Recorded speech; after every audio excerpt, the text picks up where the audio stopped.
Bab 726. Lu Ming masih mengingat dengan sangat jelas kejadian di wilayah Hong. Qin Qingfei dan Qin Qingshan saat itu berkali-kali berusaha memburunya. Jika bukan karena kemunculan Yan Kuangtu, ia mungkin tidak akan dapat kembali ke wilayah Tianchuan dan tiba tepat waktu untuk pernikahan Mulan dengan rasi bintang suci.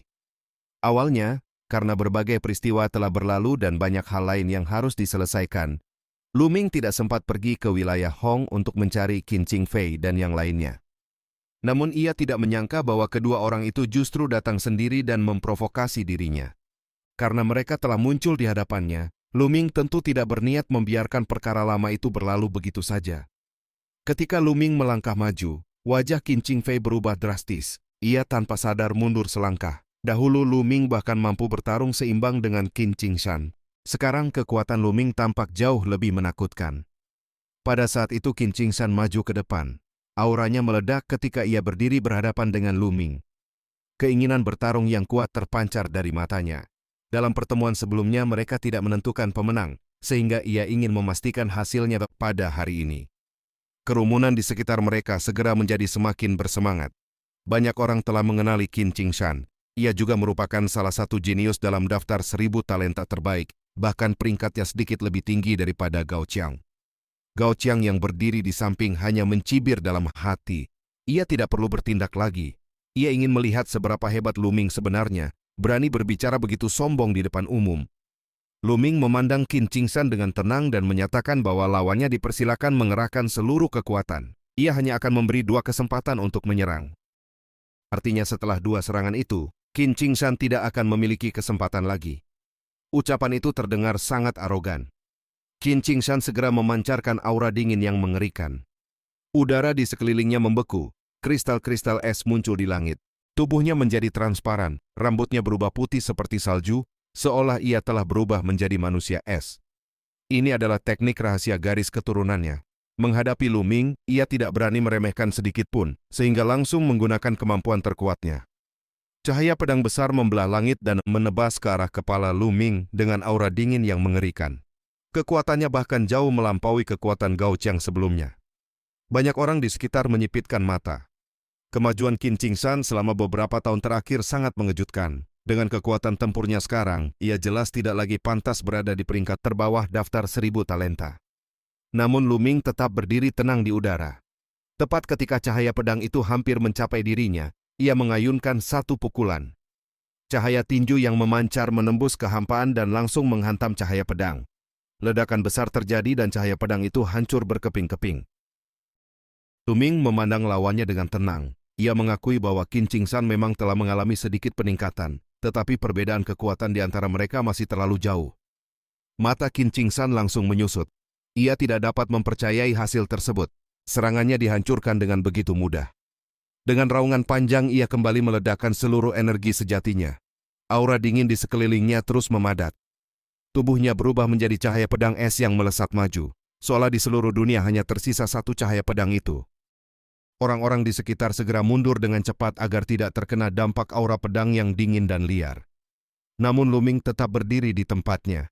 Ketika cahaya pedang itu mendekat, ia kembali mengayunkan satu pukulan. Cahaya tinju itu muncul dan langsung menghancurkan cahaya pedang es. Tubuh Qin Qingshan terpental mundur dengan wajah penuh ketidakpercayaan. Lu Ming kemudian menyatakan bahwa meskipun Qin Qingshan lebih kuat daripada Gao Qiang, perbedaannya dengan dirinya masih sangat besar. Setelah itu cahaya tombak yang luas meledak dari tangan Lu Ming dan menghantam ke arah Qin Qingshan. Cahaya tombak itu tak terbendung dan sepenuhnya mengunci tubuh Qin Qingshan. Ledakan besar terjadi. Tubuh Qin Qingshan terhempas keras ke tanah, seperti dihantam gunung raksasa, menciptakan lubang besar di jalan kota. Jika bukan karena para ahli di sekitar segera bertindak melindungi daerah itu, setengah kota mungkin sudah hancur. Qin Qingshan kalah. Kekalahannya sangat telak dan terjadi dengan begitu mudah. Sebelum pertarungan dimulai, Lu Ming telah mengatakan bahwa Qin Qingshan hanya memiliki 2 kesempatan untuk menyerang. Saat itu banyak orang mengira ia hanya berbicara sombong. Namun kenyataannya membuktikan bahwa kata-katanya benar. Setelah 2 serangan itu, Qin Qingshan benar-benar tidak memiliki kesempatan lagi. Kerumunan di sekitar segera mulai menebak identitas Lu Ming. Kekuatannya terlalu menakutkan. Bahkan Qin Qingsan yang berada dalam daftar 1000 talenta terbaik tidak mampu melawan. Banyak orang menyadari bahwa semakin banyak jenius baru bermunculan. Mereka yang berada di bawah peringkat 900 dalam daftar itu kemungkinan besar akan tersingkir jika tidak meningkatkan kekuatan mereka dengan cepat. Bahkan mereka yang berada di sekitar peringkat 800 pun mungkin terancam. Gao Qiang menatap Lu Ming dengan wajah pucat. Beberapa saat sebelumnya ia bahkan berniat memberi pelajaran pada pemuda itu. Memikirkan hal tersebut membuat hatinya bergetar ketakutan. Ia hanya bisa meraung putus asa dalam hati. Hari ini benar-benar hari yang sial baginya. Di wilayah asalnya ia selalu tak terkalahkan di antara generasi muda, sehingga kepercayaan dirinya sangat tinggi. Ia bahkan pernah merasa bahwa dirinya seharusnya berada jauh di atas peringkat terakhir dalam daftar 1000 talenta terbaik. Namun kenyataan hari ini menghancurkan semua kesombongannya. Di hadapan para jenius lainnya, ia ternyata sangat lemah. Sementara itu, Qin Qingfei yang berdiri di samping juga tercengang. Dalam pikirannya kakaknya selalu kuat dan tak terkalahkan. Namun di hadapan Lu Ming, ia justru tampak begitu lemah, seperti bayi yang tidak berdaya. Padahal 7 atau 8 bulan sebelumnya Lu Ming masih tertekan oleh kakaknya. Tiba-tiba sebuah bayangan bergerak dan muncul di depan Qin Qingfei. Itu adalah Lu Ming. Qin Qingfei langsung berteriak ketakutan ketika melihatnya mendekat. Lu Ming menyatakan bahwa tujuannya sangat sederhana. Ia hanya akan mengambil satu lengan Qin Qingfei agar perhitungan mereka menjadi seimbang. Qin Qingfei menjerit dan mundur dengan panik. Tetua yang berdiri di belakangnya segera meraung marah. Energi sejatinya meledak dan ia melancarkan serangan dahsyat seperti badai ke arah Lu Ming. Tetua itu juga seorang raja tingkat puncak yang telah berkultivasi selama lebih dari 500 tahun dan datang untuk mengikuti pertarungan peringkat Raja Surgawi. Namun Lu Ming bahkan tidak memandangnya. Ia menendang dengan satu gerakan dan kekuatan 9 langkah naga surgawi meledak. Semua serangan tetua itu hancur seketika. Tetua tersebut menjerit kesakitan ketika tubuhnya terpental jauh sambil memuntahkan darah. Kerumunan di sekitar semakin terkejut. Kekuatan tempur tetua itu jelas tidak lebih lemah dari Qin Qingsan. Tetapi di hadapan Lu Ming, ia seperti anak ayam kecil yang sama sekali tidak mampu melawan. Perbedaan kekuatan di antara mereka terlalu besar. Lu Ming kemudian mengangkat jarinya seperti pedang dan menebas ke depan. Jeritan melengking terdengar ketika salah satu lengan Qin Qingfei terpotong dan terlempar ke udara. Bab 727. Qin Qingfei menjerit histeris. Lu Ming mengeluarkan teriakan dingin yang langsung membuat Qin Qingfei terdiam. Rasa sakit yang luar biasa masih mengalir dari lengannya yang terputus, tetapi ia tidak lagi berani membuat keributan. Dengan wajah pucat dan tubuh gemetar, ia bersama Qin Qingsan segera pergi dari tempat itu. Mereka datang dengan sikap mendominasi, namun akhirnya pergi dalam keadaan sangat menyedihkan. Tatapan penuh keterkejutan dari orang-orang di sekitar tidak membuat Lu Ming berubah sedikit pun. Wajahnya tetap tenang. Mengalahkan Qin Qingsan memang bukan sesuatu yang sulit baginya. Dalam hatinya, Qin Qingsan sudah lama tidak lagi dianggap sebagai lawan. Lawan yang sebenarnya baginya adalah para raja tingkat tinggi yang berada di peringkat atas daftar 1000 talenta terbaik. Bahkan 10 raja surgawi yang telah melonjak ke dalam 600 peringkat teratas dengan kultivasi raja tingkat tinggi mereka, serta para jenius luar biasa yang sebanding dengan banyak kesayangan langit di alam lautan jiwa. Merekalah lawan sejatinya. Setelah itu Lu Ming berbalik dan berjalan kembali. Ia mengajak Jian Feiliu untuk kembali ke dalam dan melanjutkan minum. Namun Jian Feiliu tidak menjawab. Lu Ming sedikit terkejut lalu menoleh ke arahnya. Ia melihat Jian Feiliu sedang menatap ke satu arah dengan tatapan kosong. Lu Ming mengikuti arah pandangan itu dan melihat beberapa sosok berdiri di kejauhan. Di antara mereka terdapat seorang pemuda bertubuh tinggi mengenakan zirah bersisik merah, serta seorang wanita muda yang sangat cantik. Di belakang keduanya berdiri 2 orang tetua. Tatapan Jian Feiliu hanya tertuju pada wanita itu. Namun wanita tersebut justru menundukkan kepalanya, seolah tidak berani mengangkat wajah. Pemuda berzirah bersisik itu bertepuk tangan, lalu berjalan santai mendekat. Wajahnya dipenuhi senyuman seolah sedang menonton sesuatu yang menarik. Ia menyatakan bahwa ia tidak menyangka akan bertemu ahli seperti itu di tempat ini dan menganggapnya cukup menarik. Ia juga menyebut Jian Feiliu dengan nada seolah mengenalinya dengan baik. Jian Feiliu menyebut nama pemuda itu dengan suara rendah. Nama itu adalah Wang Mang. Wang Mang tertawa dan menyatakan bahwa Jian Feiliu juga datang untuk mengikuti pertarungan peringkat Raja Langit. Ia bahkan menyindir bahwa dengan kultivasi Jian Feiliu, ia sebaiknya berhati-hati agar tidak mati di tempat itu. Jian Feiliu tidak menanggapi ejekan tersebut. Ia menyatakan bahwa hidup atau matinya tidak perlu dipedulikan oleh Wang Mang, lalu mengajak Lu Ming untuk pergi.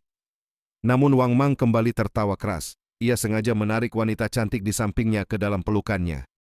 Tubuh wanita itu bergetar ringan, tetapi ia tidak berani menolak. Jian Feiliu mengepalkan tinjunya ketika melihat pemandangan itu. Wang Mang kemudian dengan sengaja mempermalukannya. Ia menyatakan bahwa selama ia menginginkan wanita itu, maka wanita itu pasti akan menjadi miliknya. Sekarang wanita tersebut telah menjadi istrinya. Bahkan ia dengan sengaja mengucapkan kata-kata kasar untuk mempermalukan Jian Feiliu. Tubuh wanita itu gemetar semakin kuat, tetapi ia tetap menundukkan kepala tanpa mengucapkan sepatah kata pun. Suara kepalan tangan Jian Feiliu terdengar berderak. Matanya memerah dan giginya terkatup rapat. Wang Mang terus memprovokasi, menyatakan bahwa jika Jian Feiliu ingin menyerangnya maka ia dipersilakan, dan menyebutnya tidak berguna. Napas Jian Feiliu menjadi semakin berat. Di sampingnya tatapan Lu Ming dan Xian Yanqing juga berubah dingin. Aura kuat mulai memancar dari tubuh mereka. Namun Jian Feiliu akhirnya meminta Lu Ming dan Xian Yanqing untuk pergi. Suaranya terdengar serak, seolah menahan amarah yang tak terhingga. Lu Ming sedikit mengernyit. Ia merasakan bahwa situasi ini sangat rumit. Karena tidak memahami keseluruhan keadaan, ia juga tidak mudah bertindak. Jian Feiliu kembali menatap wanita itu untuk sesaat, lalu berbalik dan berjalan pergi dengan langkah besar. Lu Ming dan Xian Yanqing kemudian mengikutinya meninggalkan tempat itu. Dari belakang masih terdengar suara ejekan Wang Mang yang menyebut Jian Feiliu sebagai orang yang tidak berguna. Mereka bertiga tidak kembali ke restoran, melainkan langsung menuju penginapan. Sepanjang perjalanan Jian Feiliu tidak berbicara sepatah kata pun. Matanya masih merah dan kedua tangannya tetap terkepal erat. Setelah tiba di penginapan, Jian Feiliu akhirnya membuka pembicaraan. Ia mengetahui bahwa Lu Ming dan Xian Yanqing pasti penasaran mengapa ia tidak bertindak tadi. Lu Ming kemudian mengingat bahwa dalam daftar 1000 talenta terbaik terdapat seseorang bernama Wang Mang yang berada di sekitar peringkat 700. Ia menanyakan apakah orang tadi adalah orang yang sama. Jian Feiliu mengangguk. Namun ia menegaskan bahwa alasan dirinya tidak bertindak bukanlah karena Wang Mang memiliki peringkat lebih tinggi darinya. Alasan sebenarnya adalah karena Wang Mang berasal dari keluarga kuno, tepatnya keturunan langsung dari klan Wang. Lu Ming sedikit mengernyit ketika mendengar nama itu. Klan Wang adalah salah satu dari 6 keluarga kuno besar. Jian Feiliu mengangguk lalu menghela napas panjang. Ia menjelaskan bahwa kekuatan 6 keluarga kuno itu sangat mengerikan. Ia sendiri tidak takut mati, tetapi ia harus memikirkan sekte pedang emas serta adik seperguruannya. Lu Ming bertanya apakah 6 keluarga kuno itu benar-benar sekuat itu. Xian Yanqing langsung memutar matanya dan menyindir Lu Ming karena tampaknya tidak mengetahui pengetahuan dasar tersebut. Lu Ming hanya menyentuh hidungnya dengan sedikit canggung. Jian Feiliu kemudian menjelaskan bahwa ketika Kaisar Bela Diri Di mendirikan Istana Ilahi Surga Empyrean, ada 9 keluarga bangsawan besar yang mengikutinya menaklukkan dunia. Ke-9 keluarga itu dikenal sebagai 9 keluarga kuno besar. Setiap keluarga memiliki warisan luar biasa dan bakat yang menakjubkan.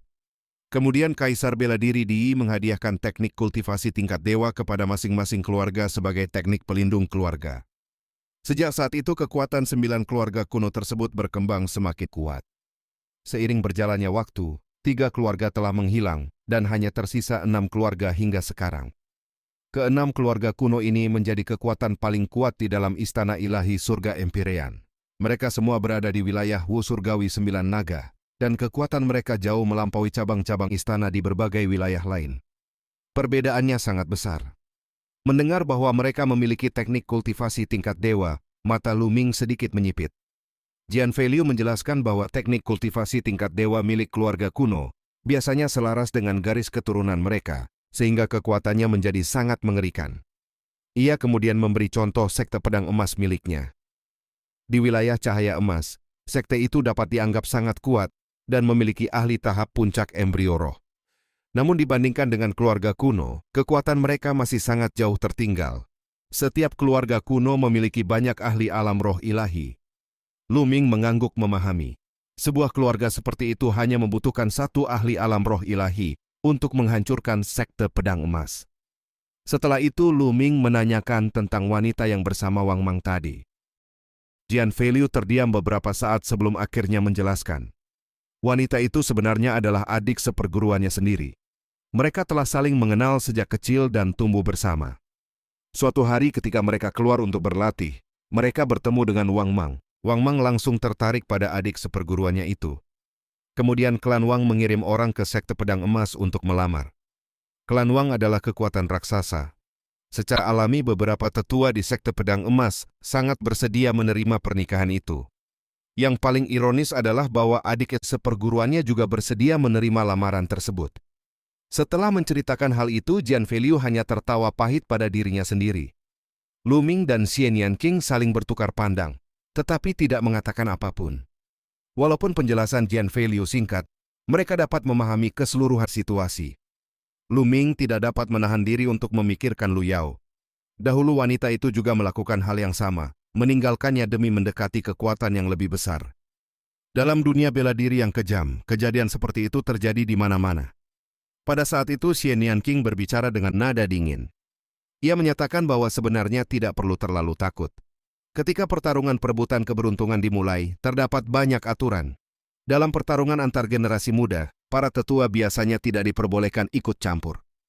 Bahkan jika Wang Mang terbunuh dalam pertarungan, para tetua dari klan Wang pun tidak diizinkan untuk ikut campur tangan. Bab 728. Lu Ming menepuk bahu Jian Feiliu dengan tenang, memberi isyarat agar ia melepaskan masa lalu dan melangkah maju. Dalam dunia yang luas, masih banyak hal yang menunggu di depan. Masalah seperti itu sulit diselesaikan oleh orang luar. Pada akhirnya, Jian Feiliu sendiri yang harus menghadapinya. Setelah itu, mereka kembali ke kamar masing-masing. Kini hanya tersisa 20 hari sebelum dimulainya pertarungan perebutan peringkat Raja Surgawi. Lu Ming ingin memanfaatkan waktu 20 hari ini sebaik mungkin untuk meningkatkan kekuatannya. Para jenius dari 6 keluarga kuno yang menguasai teknik kultivasi tingkat dewa memang sangat menakutkan. Lu Ming sendiri telah menguasai teknik kultivasi tingkat dewa, teknik naga perang sejati. Ia sangat memahami betapa menakutkannya teknik kultivasi tingkat dewa itu. Teknik naga perang sejati memungkinkan inti esensialnya ditempa hingga 10 kali lipat dari keadaan biasa. Teknik itu selalu menjadi fondasi kekuatan tempur Lu Ming yang luar biasa. Karena itu, jika para jenius dari keluarga kuno juga menguasai teknik tingkat dewa, kekuatan mereka pasti sangat menakutkan. Pertarungan perebutan peringkat Raja Langit pasti akan sangat brutal. Lu Ming memasuki kuil agung dan duduk bersila di depan pohon kuno pemahaman jalan. Ia mengeluarkan kristal niat bumi dan mulai berkultivasi. Setelah 9 matahari tertinggi muncul dan berbincang dengan Lian Chang, ia kembali ke kuil tertinggi dan tertidur lelap. Lu Ming menghancurkan kristal niat bumi. Gelombang niat bumi langsung menyebar ke seluruh tubuhnya. Kristal itu adalah kristal niat bumi tingkat menengah. Dalam sekejap, lebih dari 1 hari berlalu, konsep bumi yang dikuasai Lu Ming meningkat hingga mencapai puncak tingkat pertama bagian bawah. Ia hanya selangkah lagi untuk menembus ke tingkat pertama bagian atas. Namun pada saat itu, Lu Ming merasakan adanya hambatan. Sebenarnya hambatan itu sudah muncul ketika konsep bumi mencapai pencapaian kecil tingkat pertama. Untuk konsep lain, Lu Ming biasanya baru menemui hambatan ketika telah mencapai batas tingkat pertama. Esensi bumi memang merupakan esensi yang sangat istimewa. Tidak ada satupun dari 9 esensi umum yang dapat menandinginya. Karena telah mencapai kebuntuan, Lu Ming menghentikan kultivasinya dan memutuskan berjalan keluar untuk menenangkan pikiran. Ia membuka pintu kamar dan melangkah keluar. Saat itu ia melihat bayangan seseorang melintas cepat menuju luar penginapan. Tatapan Lu Ming berubah. Sosok itu adalah Jian Feiliu. Hari sudah malam dan Jian Feiliu tampak terburu-buru, seolah sedang menuju suatu tempat penting. Lu Ming segera mengikuti dari belakang. Kecepatan Jian Feiliu sangat tinggi. Ia bergerak seperti bayangan, melewati beberapa jalan sebelum akhirnya tiba di sebuah gang yang sepi. Lu Ming diam-diam menyusun formasi untuk menyembunyikan auranya, lalu mengikuti dari kejauhan tanpa disadari. Ia kemudian muncul di atap sebuah rumah dan melihat ke bawah. Di gang itu berdiri seorang wanita. Wanita itu adalah adik seperguruan Jian Feiliu. Jian Feiliu berdiri di hadapannya dengan wajah dingin. Wanita itu menatapnya dengan ekspresi sedih. Tubuhnya bergetar dan air mata mengalir tanpa henti. Ia akhirnya mengakui kesalahannya dan memohon pertolongan. Wanita itu mengaku ingin meninggalkan Wang Mang. Sejak berada di sisi pria itu, hidupnya tidak pernah diperlakukan seperti manusia. Ia mengalami penyiksaan setiap hari dan tidak lagi sanggup menanggungnya. Wanita itu menggulung lengan bajunya. Di sana terlihat banyak bekas luka yang memenuhi kulitnya. Luka-luka itu jelas berasal dari cambukan. Ia menceritakan bagaimana Wang Mang menyiksanya setiap hari, memukul dan mencambuknya tanpa henti. Bahkan ia tidak diizinkan menggunakan energi untuk menyembuhkan luka-lukanya. Wanita itu terus menangis sambil memohon kepada Jian Feiliu agar menyelamatkannya. Melihat semua itu, amarah Jian Feiliu meledak. Ia mengeluarkan raungan penuh kemarahan seperti binatang yang terluka. Namun pada saat itu, Lu Ming yang berada di atap tiba-tiba menyadari sesuatu. Tidak jauh dari sana, beberapa cahaya melesat cepat menuju gang tersebut. Sesaat kemudian, suara kemarahan yang menggelegar mengguncang udara malam. 3 sosok mendarat di gang itu. Orang yang memimpin mereka adalah Wang Mang. Wajah wanita itu langsung memucat. Tatapan Wang Mang dipenuhi niat membunuh. Tubuhnya diselimuti api ungu yang menyala-nyala. Suhu yang terpancar begitu tinggi hingga dinding dan tanah di sekitarnya langsung menguap. Api itu bahkan mampu menguapkan batu padat. Jian Feiliu langsung mengenali teknik tersebut. Itu adalah seni api pembakar langit, teknik kultivasi tingkat dewa milik keluarga Wang, salah satu dari 6 keluarga kuno. Wang Mang melangkah maju dan melompat ke arah Jian Feiliu. Di tangannya terbentuk sebuah tombak besar yang terbuat dari api. Tombak itu menebas turun dengan kekuatan dahsyat. Mata Jian Feiliu berubah keemasan. Sebuah pedang emas muncul di tangannya dan cahaya pedang melesat menembus malam, seolah mampu membelah langit yang gelap. Namun cahaya pedang itu tidak mampu mematahkan tombak api Wang Mang. Ledakan besar mengguncang gang tersebut. Suhu mengerikan membakar segalanya. Tanah di tempat benturan langsung membentuk lubang besar yang menguap oleh panas. Energi emas dan ungu melonjak ke langit dan menembus awan malam. Jian Feiliu terpaksa mundur cepat. Cahaya keemasan menyelimuti tubuhnya untuk melawan suhu mengerikan dari api ungu itu. Pertempuran dahsyat itu langsung menarik perhatian banyak orang di sekitar. Satu persatu sosok terbang mendekat dari segala arah untuk menyaksikan. Beberapa orang segera mengenali Wang Mang. Ia adalah jenius yang berada di peringkat ke-700 dalam daftar 1000 talenta terbaik. Sementara lawannya adalah Jian Feiliu. Wang Mang berdiri di tengah api ungu yang berkobar seperti dewa api yang turun ke dunia. Suhu mengerikan menyebar ke segala arah hingga udara pun tampak terbakar. Tempat di mana ia berdiri bahkan berubah menjadi kehampaan. Ia kembali melangkah maju dan tombak api di tangannya menebas langit malam menuju Jian Feiliu. Cahaya emas di tubuh Jian Feiliu hampir menjadi padat, membentuk baju zirah emas yang melindungi seluruh tubuhnya. Ia mengayunkan pedangnya sekali lagi. Namun kali ini ia mundur lebih jauh. Cahaya emas di tubuhnya bergetar hebat, seolah hampir runtuh. Sementara itu, 2 pria tua yang datang bersama Wang Mang telah muncul di sisi wanita tersebut. Salah satu dari mereka langsung mencengkeram bahunya agar ia tidak bisa bergerak. Wanita itu menjerit memanggil kakak seniornya. Namun Wang Mang hanya tertawa dingin. Ia sengaja membiarkan wanita itu menyaksikan segalanya. Dengan niat membunuh yang membara, Wang Mang melangkah maju sekali lagi dan menyerbu menuju Jian Feiliu. Bab 729. Jian Feiliu mengertakkan giginya ketika melihat adik seperguruannya ditahan. Amarahnya melonjak dan ia segera terbang ke udara. Wang Mang melangkah maju dengan aura yang menekan. Api ungu yang menyelimuti tubuhnya sangat mengerikan. Kemanapun ia melangkah, ruang di sekitarnya seolah terbakar hingga menjadi kehampaan. Keluarga Wang adalah keluarga kuno dengan garis keturunan bertipe api yang sangat menakutkan. Terutama bagi keturunan langsung keluarga Wang. Konon mereka dapat membangkitkan garis keturunan api surgawi ungu tertinggi. Jika garis keturunan itu digabungkan dengan teknik kultivasi tingkat dewa api pembakar langit, kekuatan yang dihasilkan akan sangat mengerikan. Lu Ming tidak segera bertindak. Ia tahu Jian Feiliu harus menghadapi masalah ini sendiri. Namun jika Jian Feiliu berada dalam bahaya, ia tentu tidak akan tinggal diam. Jian Feiliu mengerahkan seluruh kekuatannya. Cahaya keemasan yang menyilaukan di tubuhnya menyatu dan terkondensasi pada pedang di tangannya. Aura ketajaman yang luar biasa menyebar dari pedang tersebut. Seketika itu juga, cahaya pedang emas gelap menebas ke arah Wang Mang. Serangan itu merupakan teknik bela diri tingkat setengah dewa. Pupil mata Wang Mang menyusut.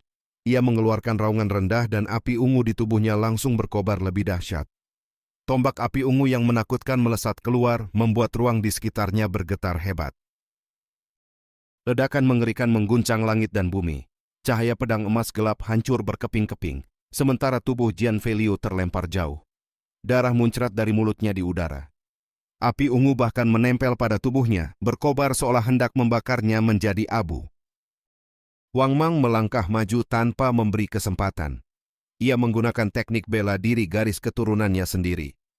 Meskipun teknik itu belum mencapai tingkat setengah dewa, kekuatannya sudah sangat mendekati. Dengan tambahan teknik kultivasi tingkat dewa dan garis keturunan api surgawi ungu, serangan Jian Feiliu langsung dikalahkan dalam satu benturan. Teknik bela diri tingkat setengah dewa milik Jian Feiliu diperoleh dari Gunung Suci di dunia bawah tanah. Ia baru saja mulai mempelajarinya sehingga kekuatannya belum sepenuhnya berkembang. Karena itu, ia sama sekali bukan tandingan Wang Mang. Jian Feiliu telah kalah dan berada dalam bahaya besar. Orang-orang yang menyaksikan pertempuran itu mulai berbisik kagum. Keluarga Wang memang terlalu kuat. Garis keturunan mereka menakutkan, dan dengan tambahan teknik kultivasi tingkat dewa, mereka hampir tak terkalahkan di tingkat yang sama. Jian Feiliu memang kuat, tetapi kekalahannya tampak tidak terelakkan. Sejak lama, 10 besar dalam peringkat Raja Surgawi selalu ditempati oleh jenius dari 6 keluarga kuno. Bahkan posisi teratas daftar 1000 talenta terbaik pun hampir sepenuhnya dikuasai oleh mereka. Baru setelah munculnya sekte mayat surgawi, mulai ada jenius yang mampu bersaing dengan para jenius dari 6 keluarga kuno. Di tengah berbagai seruan itu, tombak api Wang Mang telah menebas ke arah Jian Feiliu untuk memberikan pukulan terakhir. Namun pada saat itu, sebuah cahaya tinju besar menembus kehampaan dan meluncur langsung menuju Wang Mang. Wang Mang segera mengubah arah serangannya dan mengayunkan tombak untuk menghadapi serangan tersebut. Ledakan keras mengguncang udara. Tubuh Wang Mang sedikit terguncang dan ia mundur 3 langkah. Sesosok tubuh ramping melangkah keluar dan berdiri di depan Jian Feiliu. Itu adalah Lu Ming. Jian Feiliu telah memadamkan api di tubuhnya dan terengah-engah. Lu Ming memandang Wang Mang dengan tatapan penuh semangat bertarung. Ia ingin menguji sendiri kekuatan teknik kultivasi tingkat dewa api pembakar langit. Wang Mang mengenali Lu Ming dan segera mencibir. Ia menganggap kemenangan Lu Ming sebelumnya hanya karena lawannya lemah. Namun Lu Ming tetap tenang. Ia tahu bahwa kekuatan teknik kultivasi tidak hanya bergantung pada tingkatnya, tetapi juga pada siapa yang menggunakannya. Teknik yang sama bisa memiliki kekuatan yang sangat berbeda di tangan orang yang berbeda. Sebagai contoh, teknik naga perang sejati yang ia kuasai tidak mudah mencapai tingkat tertinggi. Tidak semua orang mampu mengolah inti esensial hingga 10 kali lipat seperti dirinya. Wang Mang menyipitkan mata ketika mendengar kata-kata itu. Niat membunuh di matanya semakin kuat. Ia melangkah maju dan kembali menyerang. Tombak api di tangannya menebas ke depan, membakar segala sesuatu di jalurnya. Lu Ming mengayunkan tinju bintang meledak. Serangan tinju itu mengandung 2 konsep langit dan bumi, yaitu petir dan api. Ledakan besar kembali terjadi ketika tinju dan tombak bertabrakan. Wang Mang menyadari bahwa kekuatan Lu Ming jauh lebih besar dari yang ia duga. Namun ia segera mencibir. Menurutnya, 2 konsep tingkat pertama tidak cukup untuk mengalahkannya. Ia melangkah maju lagi, tubuhnya berubah menjadi lautan api. Seolah-olah matahari ungu muncul di langit malam. Sementara itu, semakin banyak orang berkumpul di sekitar tempat itu. Dalam waktu singkat, ribuan orang telah menyaksikan pertempuran tersebut. Sebagian besar adalah raja tingkat puncak yang datang untuk mengikuti perebutan peringkat Raja Surgawi. Mereka memanfaatkan kesempatan ini untuk mengamati kekuatan lawan-lawan mereka. Di antara kerumunan itu bahkan ada beberapa jenius yang berada di peringkat 700 teratas, daftar 1000 talenta terbaik, serta beberapa tetua kuat. Wang Mang telah memahami konsep api hingga tingkat kedua. Namun pada saat itu, konsep lain tiba-tiba meledak dari tubuh Lu Ming. Konsep angin bergabung dengan konsep petir dan api. 3 konsep langit dan bumi menyatu dan mendorong kekuatan tinju bintang meledak hingga mencapai puncaknya. Ledakan dahsyat mengguncang udara. Cahaya terang menyinari seluruh kota. Lu Ming tetap berdiri di tempatnya tanpa bergerak sedikit pun. Sebaliknya, Wang Mang justru terpaksa mundur. Mata Wang Mang dipenuhi ketidakpercayaan. Ia tidak pernah menyangka seseorang mampu menguasai 3 konsep langit dan bumi hingga tingkat seperti itu. Namun ia segera mengerahkan kekuatan penuhnya dan menggunakan teknik bela diri garis keturunan api ungu pemusnah. Api ungu yang mengerikan tampak mampu menembus segala rintangan. Lu Ming mencibir dingin. Ia baru saja menggunakan sebagian kekuatan inti esensialnya. Kini ia mulai mengerahkan kekuatan penuh. Dengan inti esensial yang telah ditempa 10 kali lipat, kekuatan sejatinya jauh melampaui para kultivator lain di tingkat yang sama. Cahaya tinju-tinju bintang meledak menjadi semakin mengerikan. Dalam sekejap Lu Ming melancarkan puluhan pukulan. Setiap pukulan seperti meteor yang melesat menuju Wang Mang. Ledakan demi ledakan menggema di udara. Setelah puluhan benturan itu, tubuh Wang Mang terlempar mundur dengan cepat. Darah muncrat dari mulutnya. Ia telah terluka dan sepenuhnya ditekan oleh Lu Ming. Dengan amarah yang meluap, Wang Mang memerintahkan dua tetua di belakangnya untuk menyerang. Dua tetua itu langsung bergerak dan menerjang ke arah Lu Ming. Keduanya adalah raja tingkat puncak yang telah hidup sangat lama. Meskipun konsep langit dan bumi mereka belum mencapai tingkat kedua, kekuatan tempur mereka tetap sangat menakutkan dan tidak jauh lebih lemah dari Wang Mang. Dengan bekerja sama, mereka mencoba menekan Lu Ming. Namun Lu Ming hanya tersenyum dingin. Ia melangkah maju dan mengayunkan dua telapak tangan berturut-turut. Serangan itu tampak sederhana, tetapi mengandung kekuatan yang sangat menakutkan. Itu adalah seni penindas surga. Dua suara benturan berat terdengar hampir bersamaan. Tubuh kedua tetua itu langsung terpental mundur sambil memuntahkan darah. Bab 730. Para penonton di sekeliling terkejut. Dua tetua kuat itu dipukul hingga memuntahkan darah hanya dengan telapak tangan Lu Ming. Kekuatan tempur Lu Ming sekali lagi mengejutkan semua orang. Rambut panjang Lu Ming berkibar tertiup angin. Ia berjalan santai ke depan sambil mengejar kedua tetua itu. Tiba-tiba Wang Mang bergerak dan berdiri di belakang Fong Ting, adik seperguruan Jian Fei Liu. Aura kekerasan menyelimuti tubuhnya. Ia menggunakan nyawa wanita itu sebagai ancaman agar Lu Ming berhenti bergerak. Lu Ming mengerutkan alisnya. Ia tidak menyangka Wang Mang akan begitu keji hingga menggunakan nyawa Feng Ting sebagai ancaman. Fong Ting adalah murid junior Jian Fei Liu. Melihat Lu Ming berhenti, wajah Wang Mang berubah penuh kelicikan. Ia menuntut agar Lu Ming menghancurkan kultivasinya sendiri. Jika tidak maka Fong Ting akan dibunuh saat itu juga. Lu Ming justru tertawa keras. Ia menyebut bahwa wanita yang dijadikan ancaman itu adalah istri Wang Mang sendiri. Mengancam orang lain dengan nyawa istrinya sendiri hanya menunjukkan betapa rendahnya dirinya. Lu Ming bahkan menyindir bahwa jika inilah sifat para murid keluarga kuno, maka benar-benar membuka matanya. Tanpa ragu Lu Ming terus melangkah maju dengan aura menekan. Ia menyatakan bahwa jika Wang Mang ingin membunuh wanita itu maka silakan saja, karena ia bahkan tidak mengenalnya. Namun jika Wang Mang benar-benar melakukannya, maka ia akan memikul aib besar karena membunuh istrinya sendiri demi mengancam musuh. Telapak tangan Lu Ming kembali menghantam. Ledakan keras terdengar. Kedua tetua itu memuntahkan darah dalam jumlah besar. Bahkan salah satu lengan mereka langsung hancur. Wang Mang yang marah segera menarik Fong Ting dan mundur dengan cepat. Kedua tetua itu juga mundur tergesa-gesa. Lu Ming tidak mengejar lebih jauh. Ia masih memikirkan keselamatan Fong Ting. Jika Wang Mang benar-benar menjadi gila dan membunuh wanita itu, maka Jian Fei Liu pasti akan sangat terpukul. Sambil mundur, Wang Mang melontarkan kata-kata penuh kebencian kepada Jian Fei Liu. Ia menyebut Jian Fei Liu sebagai sampah yang hanya bisa bersembunyi di balik orang lain. Ia bahkan mengancam akan melampiaskan kemarahannya pada Feng Ting karena semua ini. Wajah Feng Ting menjadi pucat dan tubuhnya gemetar ketakutan. Jian Fei Liu berdiri di tempatnya dengan mata memerah dan tinju terkepal erat, tetapi ia tidak mampu berbuat apa-apa. Wang Mang kemudian juga mengancam Lu Ming. Ia menyatakan bahwa keberanian Lu Ming melukai anggota keluarga Wang tidak akan dibiarkan begitu saja. Setelah itu ia pergi bersama para pengikutnya. Lu Ming hanya menggelengkan kepala. Sebenarnya, ia mampu menahan Wang Mang tadi. Namun jika ia benar-benar melakukannya, akibatnya bisa jauh lebih buruk bagi Fong Ting dan bahkan menyeret Jian Fei Liu ke dalam bencana. Ia tidak takut pada Wang Mang, tetapi ia harus mempertimbangkan keadaan Jian Fei Liu dan Feng Ting. Jian Fei Liu menatap ke arah kepergian Wang Mang dengan pandangan kosong. Tubuhnya mulai gemetar. Ia terus bergumam pada dirinya sendiri, menyebut dirinya sebagai sampah. Ia merasa tidak mampu melindungi wanita yang dicintainya dan hanya bisa menyaksikan penghinaan yang menimpa dirinya. Matanya menjadi kosong dan semangatnya seolah menghilang. Lu Ming mengerutkan kening. Ia menyadari bahwa keadaan Jian Fei Liu sangat berbahaya. Hati bela dirinya hampir runtuh. Tiba-tiba aura kuat meledak dari tubuh Luming. Sebuah tombak panjang muncul di tangannya. Cahaya tombak yang tajam langsung mengarah ke dahi Jian Feiliu. Jian Feiliu merasakan niat membunuh yang mengerikan. Ia segera memunculkan pedang tempur emas untuk menahan serangan itu sambil mundur cepat. Ia menatap Luming dengan penuh kebingungan. Namun Luming justru memancarkan niat membunuh yang lebih kuat.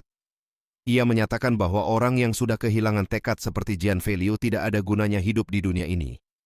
Jika sedikit pukulan saja sudah membuatnya runtuh, maka tidak ada arti lagi bagi jalan bela diri yang ia tempuh. Suara Luming terdengar kuat dan tegas. Ia menyatakan bahwa jalan bela diri dipenuhi duri dan kesulitan. Yang dibutuhkan bukanlah mundur, melainkan maju dengan keberanian dan menghancurkan semua rintangan dengan kekuatan sendiri. Jika Jian Feiliu ingin menyelamatkan adik seperguruannya, maka ia harus menjadi lebih kuat. Cukup kuat untuk memandang rendah semua orang. Luming juga menyatakan bahwa para leluhur keluarga kuno dahulu juga hanyalah orang biasa. Keluarga Wang bukanlah sesuatu yang tidak dapat dikalahkan. Selama seseorang cukup kuat, maka satu orang saja sudah bisa menjadi sebuah keluarga kuno. Suara Luming bagaikan lonceng besar yang terus mengguncang hati Jian Feiliu. Tubuh Jian Feiliu bergetar hebat. Perlahan cahaya kembali muncul di matanya. Ia menyadari bahwa selama memiliki kekuatan yang cukup, ia dapat menyelamatkan Feng Ting dan menghancurkan semua rintangan. Ia menutup matanya sejenak, lalu membukanya kembali. Tatapannya kini tajam seperti dua pedang emas yang menembus langit. Sebuah pedang tempur emas muncul di atas kepalanya, memancarkan aura yang seolah mampu membelah langit. Pada saat itu Jian Feiliu seakan mengalami transformasi. Ia memperoleh pemahaman baru terhadap teknik bela diri garis keturunannya dan bahkan menciptakan teknik yang lebih kuat. Ia kemudian membungkuk dalam-dalam kepada Luming dengan penuh rasa terima kasih. Kali ini ia hampir saja mengalami kehancuran hati bela diri. Jika itu benar-benar terjadi, maka kultivasinya tidak akan bisa berkembang lagi dan bahkan bisa diserang oleh iblis hati. Kata-kata Luming telah membangunkannya dan bahkan membawanya pada perubahan besar. Luming hanya tersenyum dan menyatakan bahwa ia hanya berbicara dari hati. Setelah itu mereka berdua kembali ke penginapan. Namun orang-orang di sekitar tempat itu masih ramai berdiskusi. Banyak yang merasa terkejut dengan keberanian Luming yang berani meremehkan keluarga Wang dan bahkan menyatakan bahwa satu orang saja dapat menjadi keluarga kuno. Sebagian orang menganggapnya terlalu sombong dan tidak tahu diri. Mereka yakin keluarga Wang tidak akan membiarkannya begitu saja. Berita tentang pertempuran itu segera menyebar ke berbagai tempat. Keesokan paginya, Luming, Xian Yanqing, Jian Feiliu, serta 29 ahli dari sekte pedang logam terbang menuju arah barat. Di sanalah prasasti Raja Surgawi berada. 100 mil dari kota, sebuah lempengan batu raksasa menjulang tinggi ke langit. Tingginya mencapai 1000 meter dan lebarnya ratusan meter. Salah satu sisi batu itu kosong tanpa tulisan apapun. Di bawahnya terdapat 27 anak tangga batu besar. Tangga-tangga itu sangat luas dan panjang. 7 anak tangga paling atas berwarna merah gelap, namun tidak ada seorang pun yang berada di sana. 20 anak tangga di bawahnya berwarna abu-abu seperti monumen batu tersebut. Pada setiap anak tangga terdapat banyak ukiran. Satu persatu orang duduk bersila di atas tangga-tangga itu seolah sedang berkultivasi. Jumlah orang semakin berkurang semakin tinggi anak tangganya. Anak tangga pertama memiliki jumlah orang terbanyak. Semakin ke atas, jumlahnya semakin sedikit. Pada anak tangga ke-19 hanya ada satu orang yang duduk bersila. Sementara anak tangga ke-20 benar-benar kosong.